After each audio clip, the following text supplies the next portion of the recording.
Hello, welcome to the program Big Talk on Global TV. Big Talk is a program that comes to you every day from Monday to Sunday, where we look into national issues and discuss them.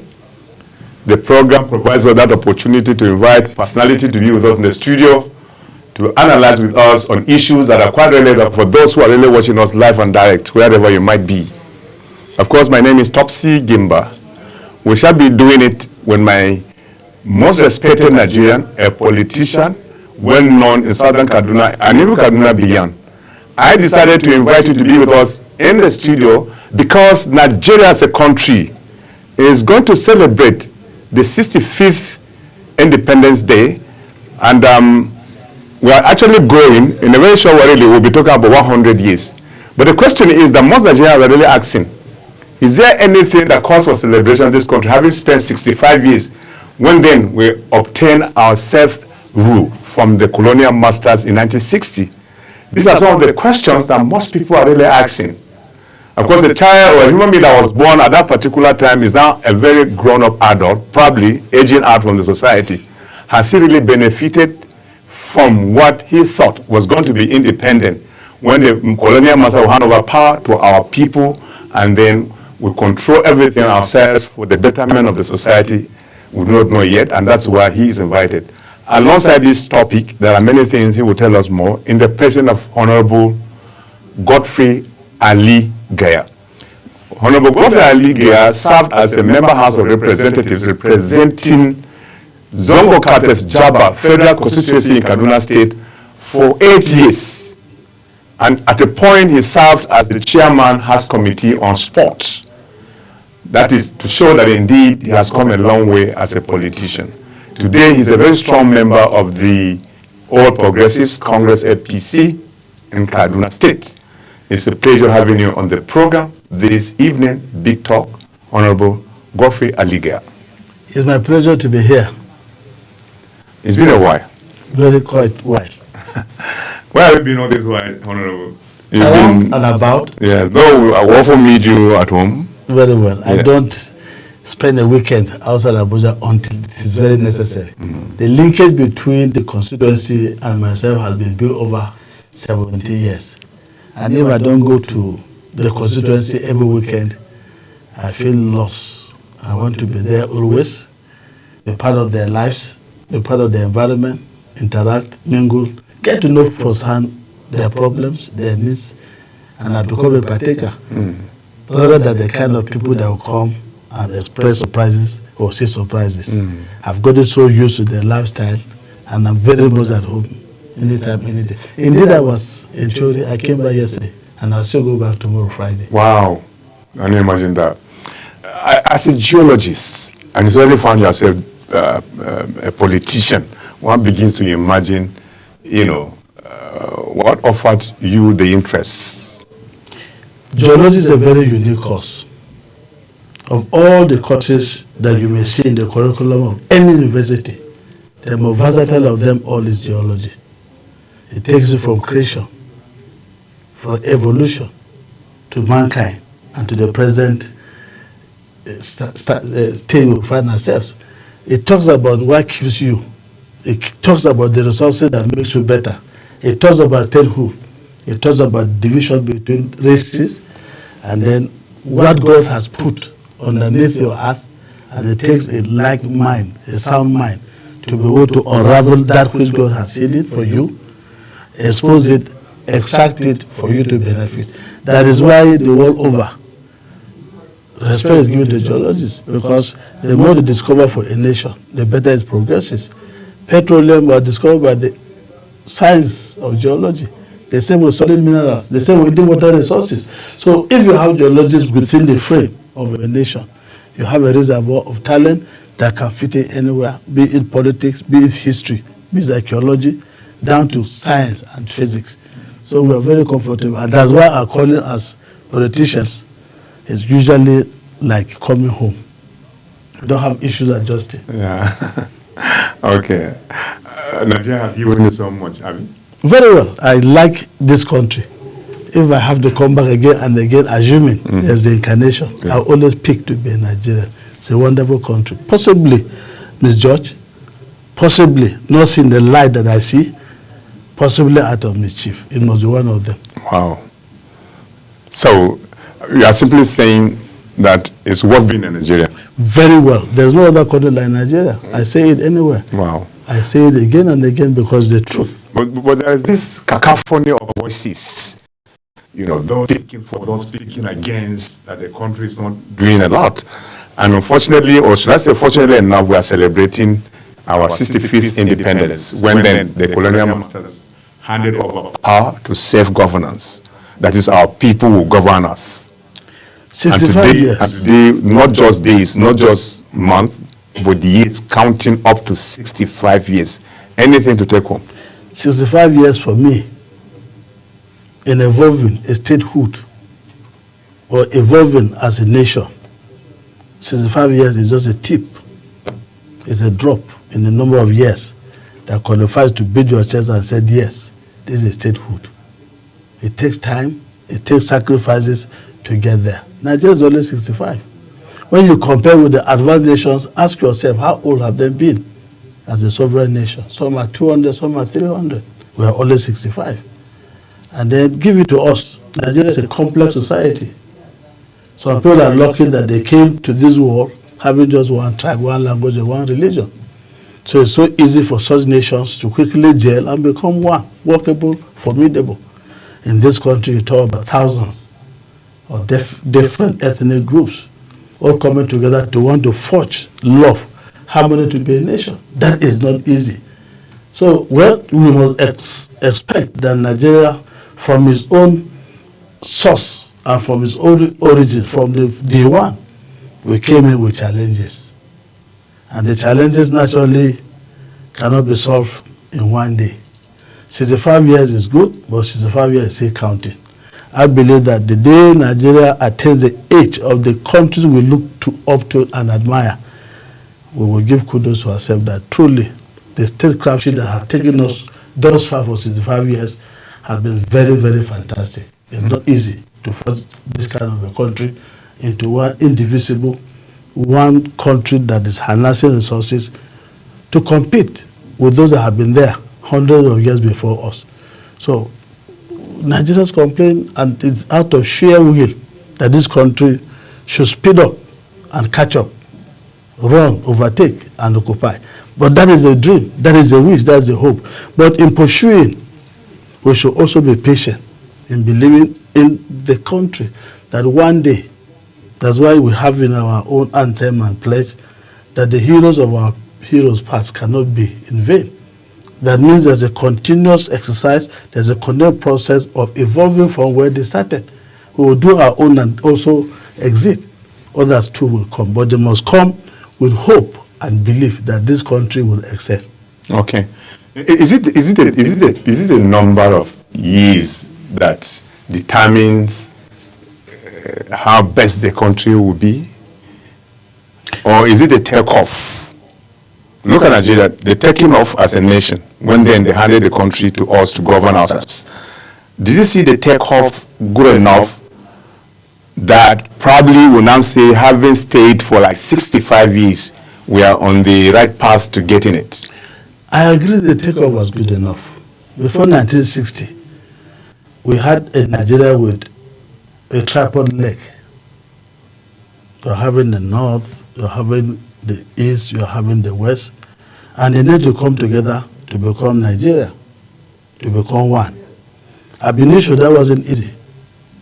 But again, the takeoff was all right, because we were already at the point of being able to fend for ourselves before the exit of the colonial masters. So it was not as if we were given our liberty when least prepared. We were prepared. We had what it takes. We had the wherewithal. We had the human resources. We had even the natural resources. So the earlier they exited was better for us. If at the time of discovering the general wealth of what was eventually found after independence, the colonial master wouldn't have gone. They would have been reaping and taking away what is ours.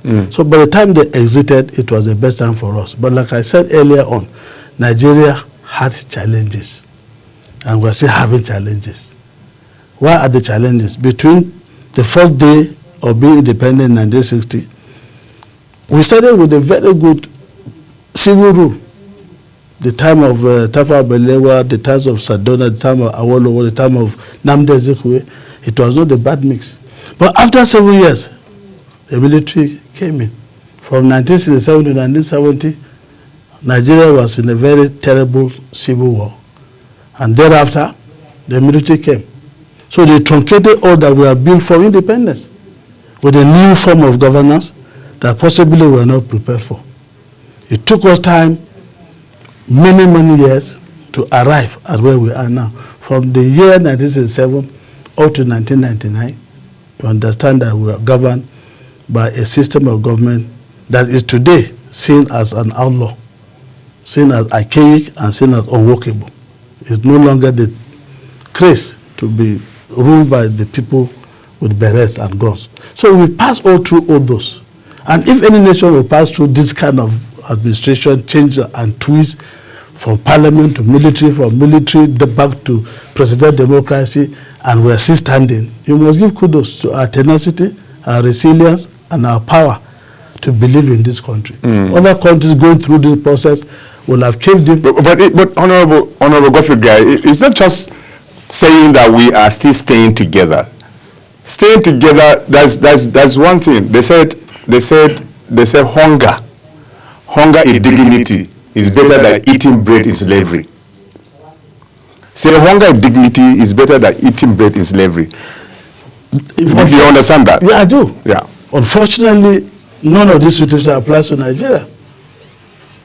There is no hunger. Why am I saying this? Why am I saying this? Yes. Here is the thing. We have surplus, but nothing is offered to us. Do you understand? Yes. People are even saying it would have been much better for colonial masters to remain in power. Probably would have been at the level at which we are today in this country. Now, let me tell you, in history, you will read more about how the civilian leadership that took over power from the colonial masters were campaigning to our people in vote me and I will give you electricity. Vote me, I'll provide agriculture, that's food, put food on the table. Yeah. Vote me, there will be adequate health facilities and probably good road and housing. Today, these were the promises that were made when they were still coming up as a baby state. Today, we are 65. Just quantify a country that has lived for 65 years with a human being that is 65 years. By now, he has gray hair on his head and probably beginning to have grandchildren, as a matter of fact. If by this time he has not gotten it right, at what time will he then leave and say he has lived successfully if he is already 65? Do you get what I'm trying to say? Well, and it's very clear that indeed 65 years to a human being and he lives in perpetual suffering, no water, no pipeline water, no electricity, nothing till today, and you are saying we have tried? Absolutely. Like I said, there were situations on the ground before today. When we took over, when we became independent in 1960, you ask yourself this question. How many Nigerians were in this territory then? What is the number of persons that were available to be fed? What is the population then compared to what is the population today? We are being said to be over 250 million Nigerians. Same land mass. There was a competition from this population to what was available then, and we had little or nobody to worry for. At one point, our leaders had so much money that they didn't know what to use the money for. Why? Because the demand of the resources was not. Which means they were not foresighted. Was not. Because if a person said to have had money, yes, and he didn't know how to use the money, that was a slogan. It then means the person who saw that money and refused to use that money shouldn't have been somebody to be celebrated, as a matter of fact. No, he should be celebrated because the person at that time, or the leader at that time, also being an African, had issues to look at the hunger and the hungry persons that are like him. And if God has so much blessed you to a point that you have limited use to the excesses, it is only fair to serve humanity, but also leaving a hand or giving a hand of help. So it was not completely out of no sympathy or out of no desire to plan for tomorrow. There was. And it is still there, only that the number has far outstripped our capacity to plan for the present day. You cannot talk about 250 million with the same budgeting system compared to the fact that it was surplus that what is your production quota per oil, per barrel? What is your land mass for purely agricultural purposes? Land mass, resources, they reduce, population increase. So definitely you stress what you have, because while the population is increasing, the natural resources are depleting. Your wealth is depleting, and your population is growing. So certainly there will be a point where elasticity will break. It will snap. But Honorable, it cannot be failure or lack of planning. Let's see it this way. When then, before the discovery of this oil, Nigeria was very good in agriculture.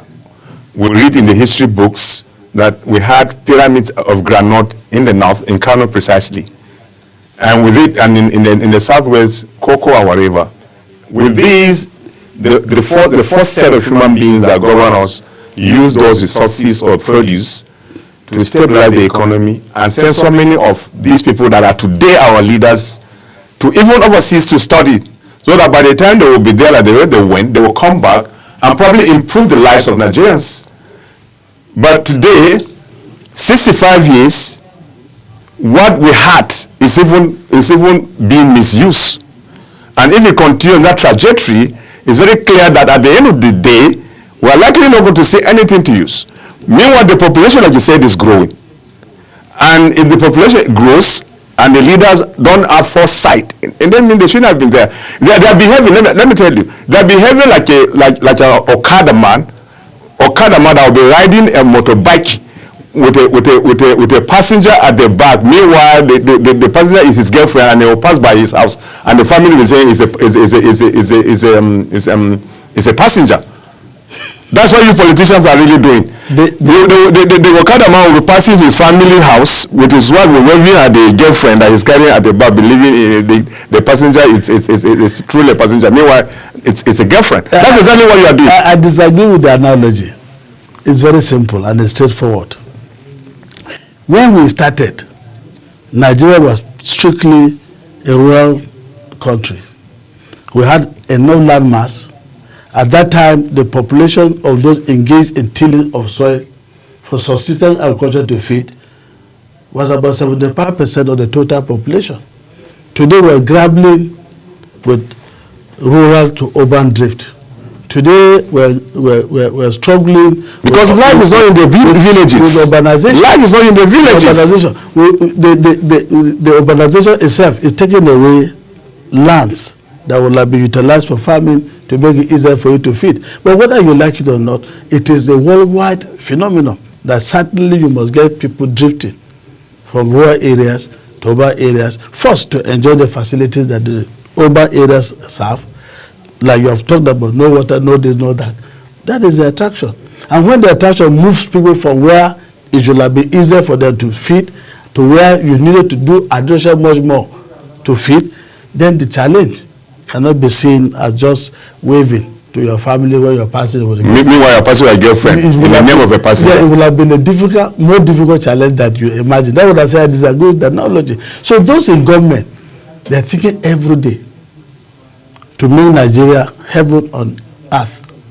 They're working daily to see that they have all the support of those of us that are being governed to succeed. But once you are in the government, and the only thing here on a daily basis is criticism, negativism, and all that. Governance is all about everybody playing his own part to ensuring that we move in one direction and that there's a collective will to succeed. But once some people see themselves as it is them versus us, that there's a line between them and us, then whatever the leaders bring is seen as... But are they bringing? They are bringing. Okay. The much I know is that they're bringing. Now what happened to the railway? When the colonial masters were living, they had laid rail lines across most cities in this country, from Lagos all the way to to Kano. Guru and Kano. Yeah. And Meduguri, Mina, and all that. Kafanchan was then their hub. Yes. What happened? Now. So you can. I'm just giving you an instance. I understand. Yes. How a system fails. It didn't fail. And it fails in pretext that you are civilized. Yes, I agree. I understand where you're heading to, but you see, let's now use that in a way as a basis for further clarification. As you grow, technology also changes. As you move, advancement comes to you. Your quest is to get better alternative to what you met on the ground. That's what they call development. When the railway started in the 60s, of course, it was engine driven by charcoal, or as it was called. The technology changed from coal driven to possibly electrical driven now. Abroad is even over. You use cable to drive a train, and it makes it faster, it makes it more comfortable, and you get to your destination with your goods in good order. We needed to change and to be in tandem with the development that we see. We started with what they call 6 inches gauge of a railway line. It's outdated. And that's what the colonial master left for us. So we needed, as a country advancing, to change it from that narrow lane or narrow rail to something better. And you don't just go there, jack off what you see, and then you start as if it is a miracle. There is none of this part that is made here. You have to go there to get even a wagon. And the wagon that is of 7 or 8 meter gauge cannot be used on a 6 meter gauge. So as we develop, we need to make changes. And those changes do not come, like I said, in the supersonic speed. It's gradual. We'll get there one day. That's what I'm saying. That if you look at 65 as you have been surcharged and that you're comparing the 65-year-old man to the 65-year-old country, then we're not talking on the same premises. One is human, right? We will outgrow this generation, others will come after us, and so on and so on and so on, till when?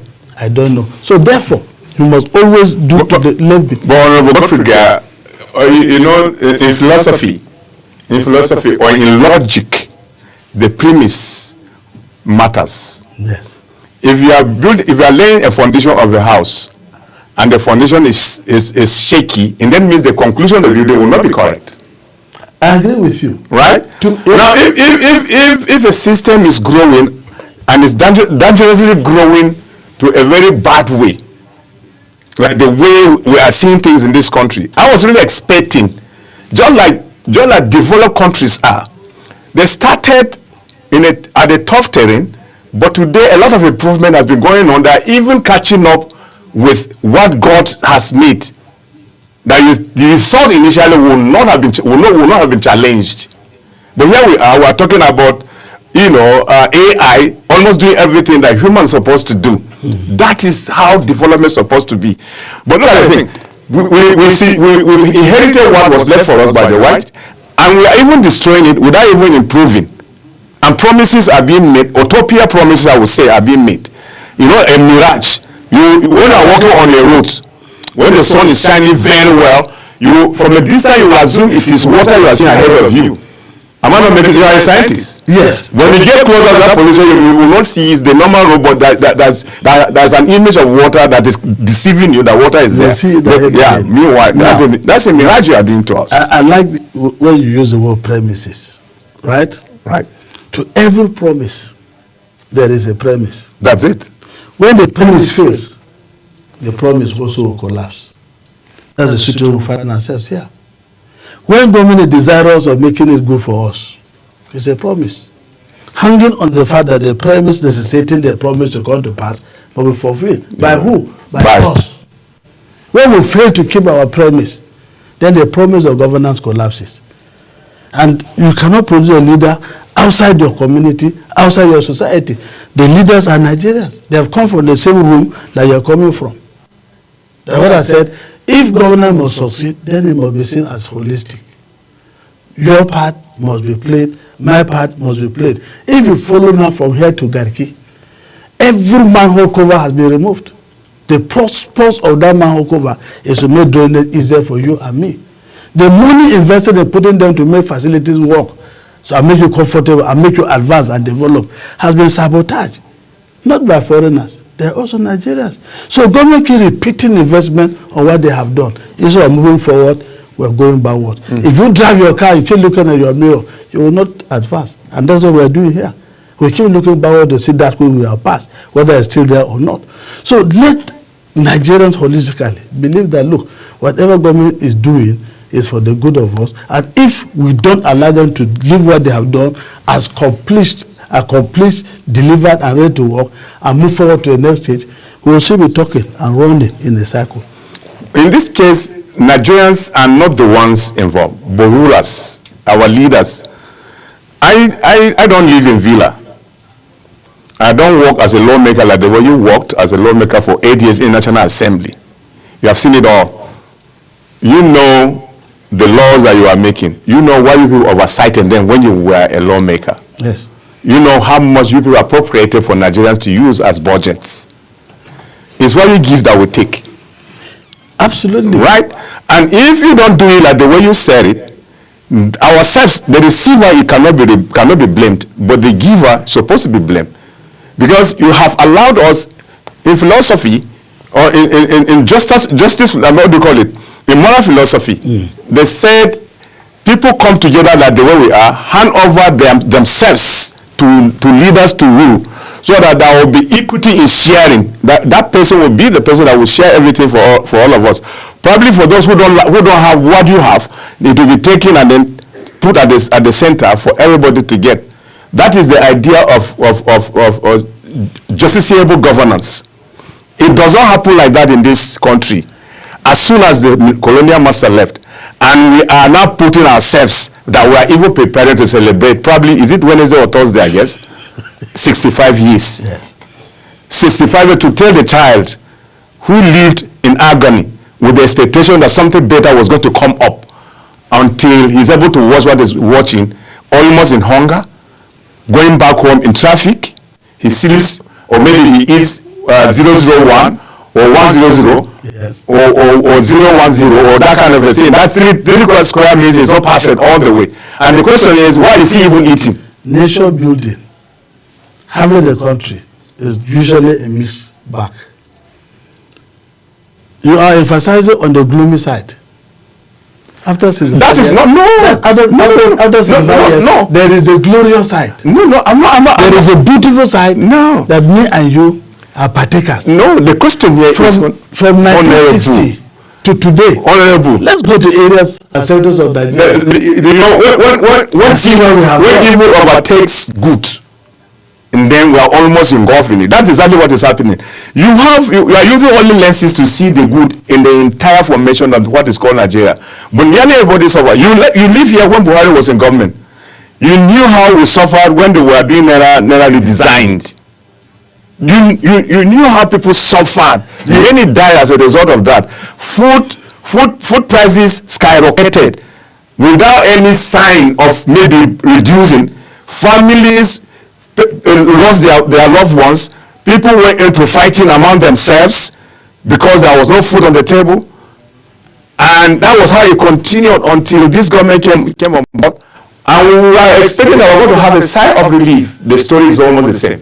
Every country in the world experiences what they call recess once in a while. Every country. A policy may somersault, but that's always for a brief period. There is no country that from day one to where they are now that has had no history of setbacks. Nigeria must have setbacks, it's guaranteed, because there's no utopian society. There's no perfect society. So, but if we look always at the other drawbacks, instead of looking at the advances, then we will not be fair to the leaders. But there are indices. There are indices. In 1960, there are indices to tell you that we are not making it. In 1960, right? Yeah. On the day of independence, we had only one university, the University of Ibadan. Today, how many do we have? For me, if we can educate the nation, if we can put people and allow people to go to school, that is step one of making progress to advancing to somewhere. So if you say nothing has happened and that those of them are lamenting, then you will have said, no, let's take it by sectorial analysis. and see what was then, and 65 years after, what is on the ground. I can assure you clearly that what is on the ground today, compared to other countries that started the same year with us. But honorable universities, indeed, honorable universities is a sector. I'll use an example. I was to even ask you about the educational setup of this country. Universities are citadel of learning and research. Yes. What they do research on bring about the improvement in the human lives. With these universities that we had one, you said, with the so many of these universities that we have, are we getting research translated into innovations? Are we getting that? Absolutely. You see, so absolutely. Not to have universities in their numbers like the way the country is, and then there is nothing that comes out from those universities. Will you say we are progressing? I also disagree if you say nothing is coming out for the universities. Okay, what is the breakthrough? The breakthrough is that as many people that you train, as many people that are becoming enlightened, as many people that have the freedom to learn that which they desire, suddenly the human resources, the input from the knowledge herein will result into something. But that way, you can only produce critics. Is criticism not part of what we do? To criticize, This is what we do. You can only produce. So when people begin to criticize, they forget that the function or the capacity to make them criticize is born from their learning, is from the background, and that is a positive thing. Because if everybody is a critic, it means they've gone through a school that teaches how to criticize and look at things holistically. If you see the ratio of those who graduate as critics far outweigh those that graduated as scientists or engineers, I will agree. Because in the same we find ourselves, very many more people prefer to go to that place to become critics than to be builders. The number, the ratio is certainly disproportionate. And that's why we keep saying that even when we have done all to leave room for people to come, why is it that Nigeria, when they live here, become expert outside Nigeria? Why is it that people are doing what they call Japan? Where are they going? Are they going there to just sit down idle here? But in this country, they sit down and do idle things, even when they are well loaded with what they can do to save this country. And I said, and I will repeat it, that there is no holistic cooperation between the government and the people in government. Because it's like, let's just pull the legs of government. Whatever they are doing, we have refused to say what they are doing. Whatever is going on, we can never believe is going on. Whatever they have done, they have not done. That's the situation. That is the problem we find ourselves. And I can tell you, like I said at the beginning of this interview, I will be a Nigerian over and over because I've seen goodness, I've seen sincere desire of government to do things. All that we need is supportership, right? Understanding that we cannot do it overnight, but that there is a constant attempt to get it done. When Tinubu came, he said it's a renewed hope agenda. Hopes are being renewed. The economy is stabilizing. Food store, even now when we go to market, they are crashing. So but the condiments for cooking the food, the condiments, I'm talking about like oil, what do you call them? Maggi cube. I'm sorry, I'm mentioning a company's name or whatever. Yes. I don't know how to describe it any other time. Seasoning. That's those things are not easy to come by. Are you going to boil rice without adding salt to it? How much is salt being sold? My brother. So if the system works and there's a collapse that will now improve the living standard of every Nigerian, everything will now agree to itself and then form a system that everybody will benefit. But you're now selling rice, for instance, maybe 100 naira. You now take 2,000 naira to go and buy sizzling, or what do you call it? Sizzling. Yes. You now take that amount of money to buy those items. Have you solved the problem? Yes. And I know why it's like that, because we don't produce. The most important thing is that there's food on the table. That is natural. Yes. We farm to get. When you have food on the table. But we don't turn anything to become Maggi. Then the luxury or what you call condiments to be added becomes secondary. But they are not easy to come by. Yeah, they become secondary. It's all about planning. It's all about managing your resources. There is no government that has done so well to workers, to Nigerians like what we have. The minimum wage has been added, padded, and well taken care of. People now have their salaries as at when due. So to buy fuel at 1,000 naira. What else do we really want government? You have your money. The salary is increased. So go and buy fuel as 1,000 naira to drive. The issue is that you needed to withdraw subsidy to be able to enhance the money we're receiving.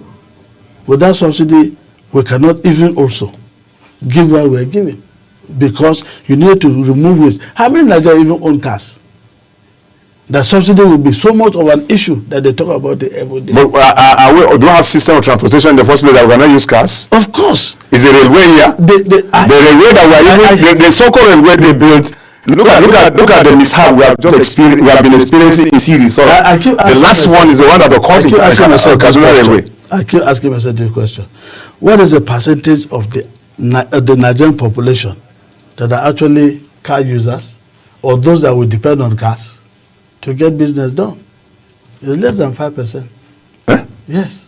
Those that are out of 200 and something million. 5% of 250 million means they should have. Have you jumped out and see what's happening on Nyanya Maharaba Road?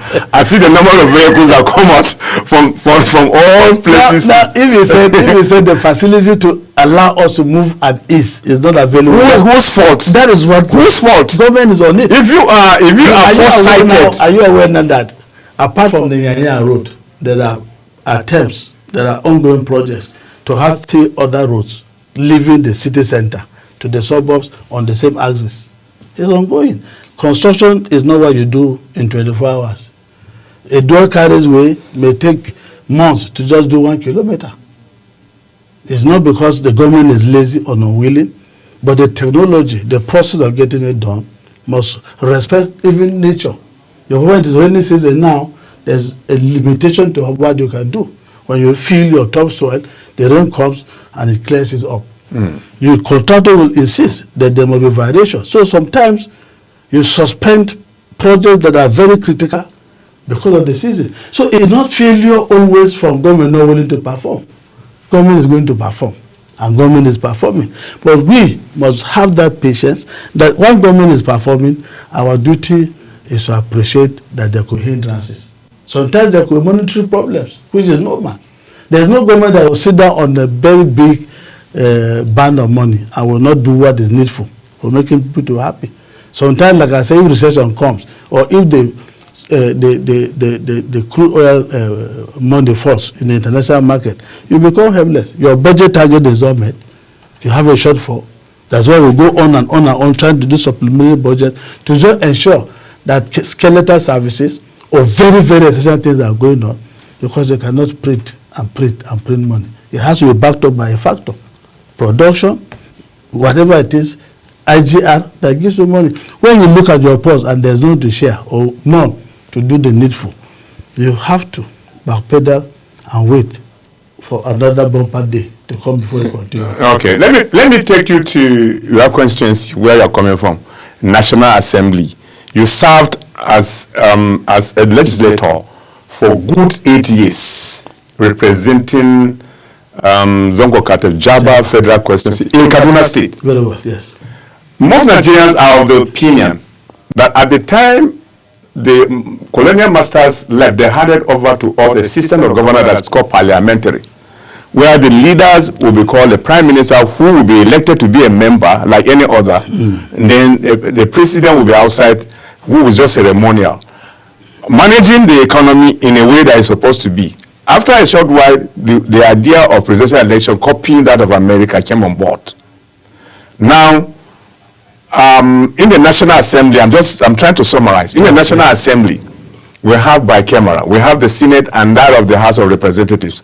Put together, there are 490 of them, or 469 of them. And each of you have an office. I'm talking about Nigeria presidential system of governance. Yes. You have a complex, the National Assembly as it is today. Each of you has an office, and a very big office for that matter. And inside that office, you have staff that will be assigned to you, and these people will be paid. You too, as an elected person, you have your salary there. And Nigerians are complaining that the economy is not doing well, and you have 469 lawmakers with their. In your time, how many aides did you have? It is still the same. How many in your? It's 5. Paid by government. For the senator. Yes, they are Nigerians too. Fine. That's a source of employment. I'm not even talking about whether it's a source of employment. Yes, it is. But the money that will be used to pay in a country that does not produce but only consumes, and you have 469 lawmakers that will be doing legislation for 4 years, and another round of election will come, they will be there. Don't you feel that we're supposed to go back to parliamentary, where we now reduce this bicameral system of government with only one leader who is equally an elected person to govern the affairs of this country? By 1995, the head of state then felt it was a Nigerian project if we are prepared to go back to democracy. And it was constituted a committee that was to look, sit down, and find for Nigeria the most suitable form of government. By that time, nobody who is a member today or a senator was party to it. It was a decision of this country that we are going to presidential system of government, and to commence in 1999. Thank God the likes of Abdul Salami, then head of state, ensured that transition from military to presidential system of government came to pass. I thought it started in Shagari. That was I said. Okay. I said from 1995. Okay. That's when the then Abacha, Abacha thought that should be what they call a constitutional conference. And the constitutional conference was to decide for Nigeria the system of government. So we came and started presidential by 1999. And nothing that is done today that is not captured by the Constitution of the Federal Republic of Nigeria. There is no kobo paid to every member or a senator that is not captured by the Constitution of the Federal Republic of Nigeria. There is no kobo given by a member that is not allocated and approved by Revenue and Fiscal Mobilization Committee. So whatever a member is said to collect is a decision of everybody, including you, because it's a constitutional document. Now, if we talk about the merge or the so-called criticism of the so-called jumbo salary of the members, I laugh. Because we have a document. We have a budget that every year is presented for scrutiny. If you ask me what is the entire total of allotted money to National Assembly, it's not up to 1 trillion naira. The budget of Nigeria, as I told today, is 40-something trillion naira. So it means all the noise, all the hula baloo of the jumbo pay is centered on the 1 trillion, if at all it is, that goes to National Assembly, or 360 members and 109 senators. That is it. And people don't remember that money is not divided by the number and shared. No. You have the clinic, you have the library, you have everything to maintain the place. And that's, by the time you look at it. And that's why people are saying, let's jettison this idea of the what you call presidential system of government and go back to parliament. The salient, the most crucial condiment of democracy is the presence of a legislator. And that's why the leaders. That's why I said most Nigerians misunderstand the purpose, the essence of the legislative arm of government. They see it as just sitting down, and when the month comes to an end, you are paid. I just said so at the beginning of this interview that I go to the constituency every day. There's no minister that visits constituency more than a member. So he conveys the report of situations in his constituency to the executive for action. If that angle is caught, I can assure you some constituencies, some villages, some towns will be cut off from the map of Nigeria because nobody tells the executive happiness.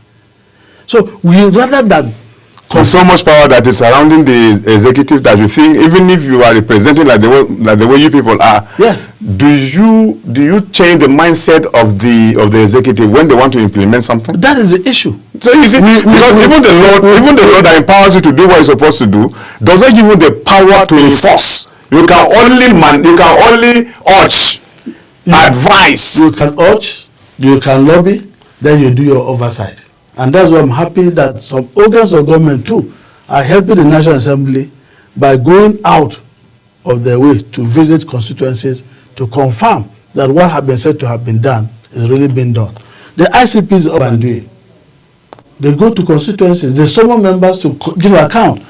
and then to show presence of the projects, or they order the executive arm of government to show who has executed a project that is not shown on the ground. So all this are additional input. My take is bogus. That system of government is bogus. It's taking so much money to an extent that ourselves that we are voting we don't get. So let's go back to parliamentary. We are celebrating 65 years. We have tested the presidential election. We notice it's not doing so well for us. There is nobody stopping Nigeria agitating for any form of government. Like I said, we have a document laid before you and me, which nobody will do anything outside it. So in Nigeria clamor for parliamentary system of government, we are in the session of constitutional amendment. Come to it. Prove to the nation. Let the people come out and say, look, we don't want this presidential. We want this. When it is amended, automatically we revert back to the system approved by you. And I said, it is a law that all of us are guilty of, if at all, is found not to be perfect. It is our combined addition that gives us the document that we're using. So if the same people that gave us the document that we're using feel that it is no longer applying or addressing the needs of the people, and that there's a place that is either lopsided or over-pampered, let's go back to the drawing board and get it done. Now, I tell you, you go to the venues of where people are doing public hearing and inviting inputs from Nigerians to see areas of correction or amendments. You don't see people come. So if we don't come and the National Assembly because the system is not doing well for them. What is the system? The system is you and me. Let me. If I come to address you, we are just saying it because you are just saying it. We've been part and parcel of this system. In every election that comes around, we all troop under the sun, inside the ring to vote. But the results of what you have given out for a candidate you so want is not what you are being told on radio or television. You see a different character standing before you that is the person that won. Over years, our electoral system has improved. We started then with purely manual voting. Today we have gone digital. Today there's technology involved that has helped the system to be refined. The era of rigging is gone. The era of snatching of boxes is gone. As you vote, automatically your vote is recorded somewhere. Will you say there's an improvement where we are doing paper vote or whatever you call it? Because the question here is what has it helped us? It has helped determining who you want to vote. It has helped in giving us the kind of leaders or the leader we have voted for. Because if there is a way to alter it like it was done manually, you may not have. Is it almost the same thing? No, it's not the same thing. It may look like the election, but it's not the same thing. The end justify the means. Because the end justify the means. So the end does not justify the means. The means used is a failure because the end does not justify it. Unless it is proven, and we have a lot of channels for you to see redress, that the person I voted for is not the one that has been sworn in. The court will look at your arguments. If your argument so many representatives, not just even the president per se. Yes. Not just even the president. I've seen situation where the last person that was number 4 becoming number 1. Yes. It happens in this country. You must allow. Or you now say there was this argument before now that 25% you must win in FCT to become whatever you want to become. In last dispensation, they jettisoned that idea. No, they didn't jettison it. They say you cannot use 25 to measure who becomes what at the end of the day in any election. In a true democracy, you must allow the 3 arms of government to work. The executive has its own function defined. The same with the legislative, judiciary has its own. So if there is a conflict between any of these arms, the only person they go to is the judiciary. So if you tell me that somebody who was number 4 from the executive conduct of an election becomes number 1, the judiciary has an answer to it. They did not just arrive at that decision. And that leads me to ask you this question. Will you want us to have an appointed chairman, INEC, that's Independent Electoral Commission, or let us vote, determine who becomes, and keep aside the presidency in determining who now take over? You seem not to have any confidence in voting. You seem not to. So if you are asking us now to go and vote for our INEC chairman, but do you have confidence? Do you have confidence in voting? Confidence in the appointment because it's enshrined that Mr. President shall appoint the INEC commissioner and not the INEC chairman. He who pays the piper, they say, there are so many available channels for addressing, supervising, and ensuring that the annual chairman is not a lot unto himself. He's also controlled, he's also supervised, but lay down procedure and rules. Now, if you can challenge the fact that he has erred, let us hear it. That's why the judiciary is waiting for you. As if you are saying it's justifiable for us to celebrate 65 years. Very justifiable. We have done so well. We are doing so well. And then our prayer should be that let's live long to see the 100th of our independence. In this car that is wobbling. You're looking good. The car that is wobbling. Looking good. When I came over, it's looking good. You can see advancement everywhere. Let me tell you, that is just packaging. The packaging is part of the lifestyle. If we can all be able to package and move ahead, we smile, right? Yeah. We're happy. The government is doing well. People is doing well. Many people have attested to it.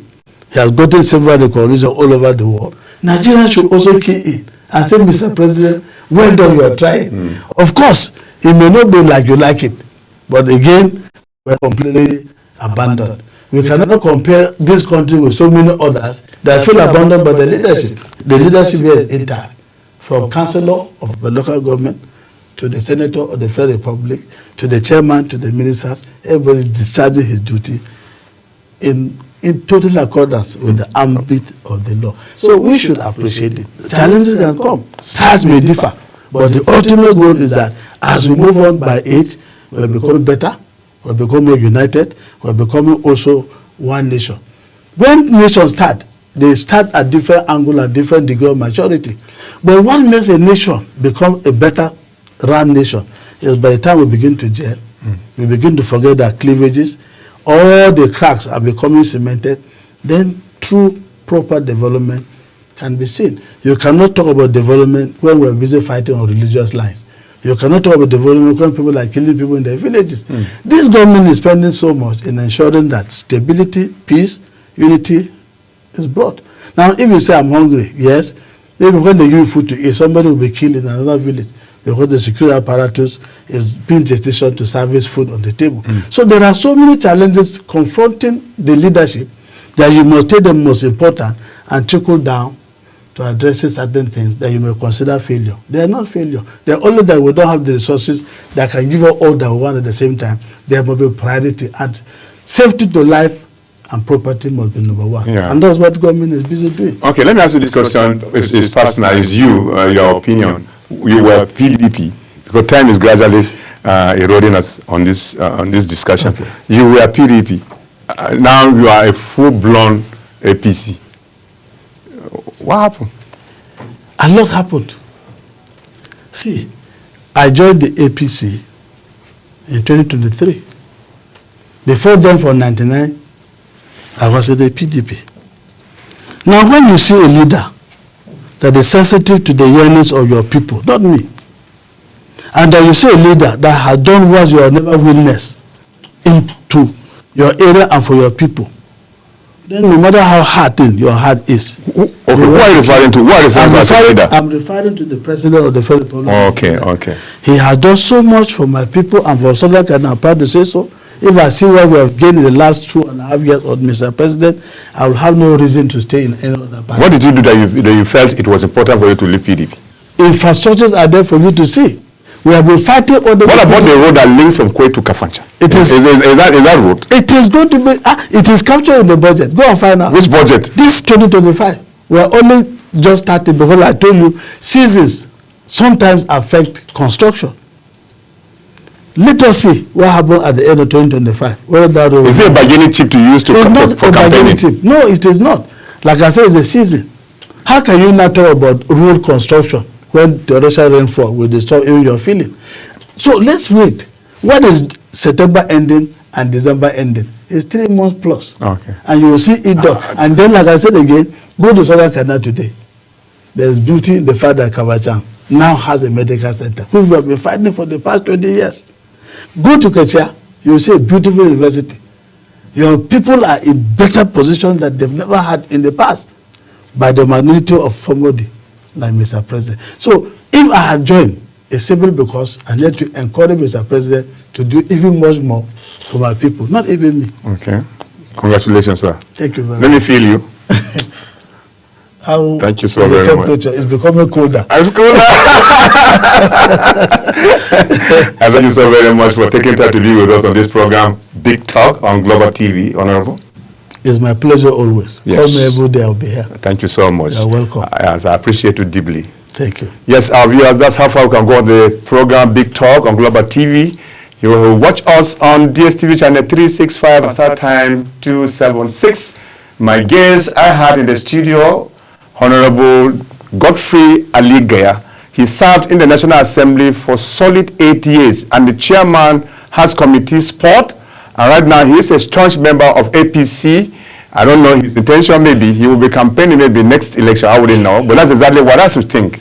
Well, we have come to the end of the program and I believe you enjoyed nearly every discussion we had with him in the studio. My name is Topsy Jimba. The program will come to you again tomorrow with another personality. News comes your way at 8. Stay tuned. We are leaving the studio and bye-bye.